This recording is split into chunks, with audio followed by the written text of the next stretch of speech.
যখন রেডি করবেন তখন। হ্যাঁ রেজি। নমস্কার বন্ধুগণ, আমি একটা নিজের মমতা দিন নামে একটা কবিতা আবৃত্তি করে শোনাবো। যদি ভালো লাগে লাইভ করবেন। আমার নাম রাজপেন্টার সোনু মিস্ত্রি, বাড়ি নতুন হাট, বড় বাজার। কেউ বা বলে দিদি, কেউ বা বলে বোন, আমি বলি আদ্যা শক্তি মা মমতার আছে অনেক গুণ।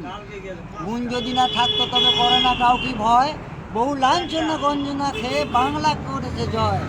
সেই মায়ের মুজমু মোরা কর্মসাধন ভজন, বাংলাকে মা সাজিয়ে দেবে নিজের মনের মতন। রাজনীতিতে একটা মানুষ হয় না সবার ভালো, মা মমতা মুদের কাছে চন্দ্রের মতো আলো। একই কাছে থাকবো মোরা, বাঁধবো সবাই বাসা, একটুখানি ধৈর্য ধরো মস্ত করো আশা।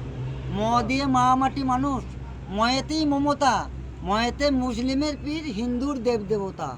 অনেক কিছু কথা বলার আছে, ভাষায় যায় না বলা।